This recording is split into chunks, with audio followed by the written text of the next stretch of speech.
Bonjour à tous, c'est Thomas et bienvenue dans cet essai de la toute nouvelle Peugeot 408 GT avec la motorisation hybride rechargeable de 225 chevaux. Cette vidéo est divisée en plusieurs parties. Tout d'abord, je vais vous présenter l'extérieur de la 408, puis son espace à bord. Ensuite, on va voir ce que ça donne sur la route et pour finir, on va parler motorisation, niveau de finition et tarifs. C'est parti!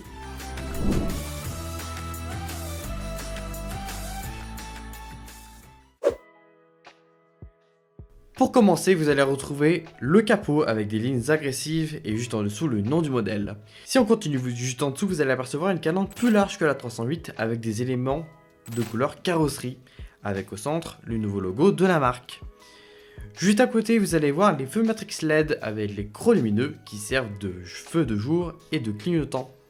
Comme vous pouvez le constater au vu de sa longueur et de sa hauteur, la 408 est une réelle berline légèrement plus haute. Mais cette impression de SUV se fait principalement avec ses jantes. Ce sont des jantes noires en 20 pouces qui s'appellent Monolight. On aime ou on ne l'aime pas, mais je trouve ces jantes très jolies, surtout à faible vitesse. Juste ici, le logo Peugeot sur les portières avant, uniquement en finition GT. Des bas de portière très énervés avec des protections en plastique qui renforcent légèrement le côté SUV-ifié du véhicule. Ensuite, nous avons une chute de pavillon prononcée avec une première trappe qui sert à recharger le véhicule comme c'est une hybride rechargeable. A l'arrière, un bandeau noir avec le logo Peugeot au centre et les feux LED aux extrémités. Un immense pare-choc arrière qui paraît très brut en photo mais qui rend vraiment bien quand on a la voiture en face de soi. A l'intérieur de cette Peugeot 408, pas de grande surprise, c'est le même intérieur que celui de la 308 et de la 308 SW. Vous avez le petit volant Peugeot avec les commandes pour les états à la conduite sur la gauche et les commandes multimédia sur la droite.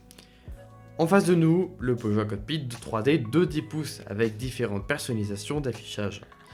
Sur la console centrale, un écran tactile de 10 pouces également pour régler la climatisation, le radio, le Bluetooth, le GPS, l'ambiance intérieure, les aides à la conduite, etc., etc. Juste en dessous, vous avez un troisième écran que l'on appelle les Peugeot iToggle. C'est un petit écran qui vous sert tout simplement à accéder à des raccourcis que vous pouvez modifier ou personnaliser.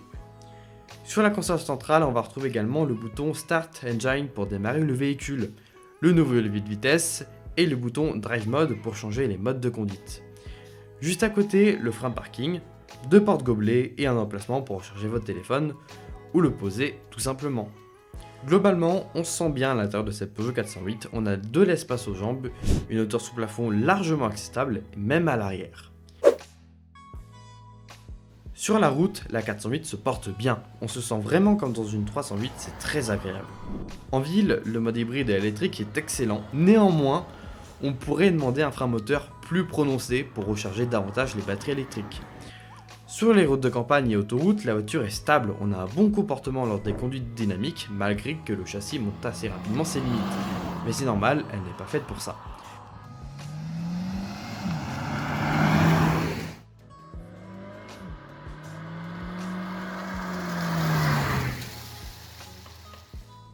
Les suspensions sont assez douces malgré la taille des jantes.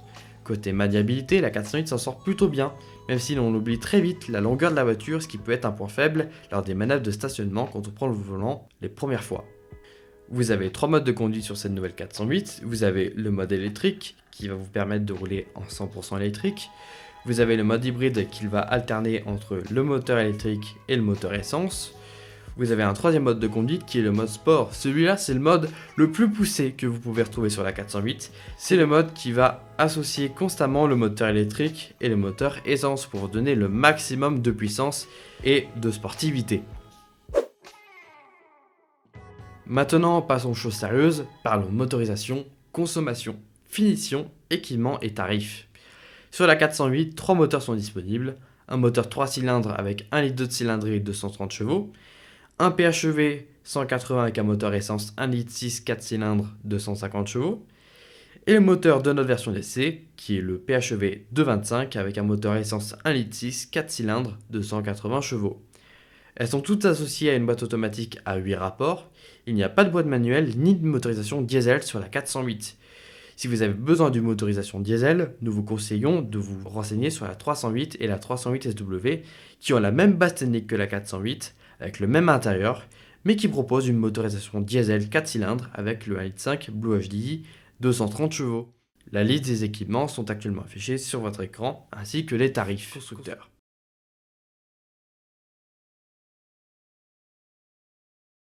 C'est la fin de notre essai de la toute nouvelle Peugeot 408. N'hésitez pas à vous abonner à notre chaîne YouTube, à nous suivre sur nos réseaux sociaux et à lire nos articles sur caroom.fr. C'était Thomas et à bientôt.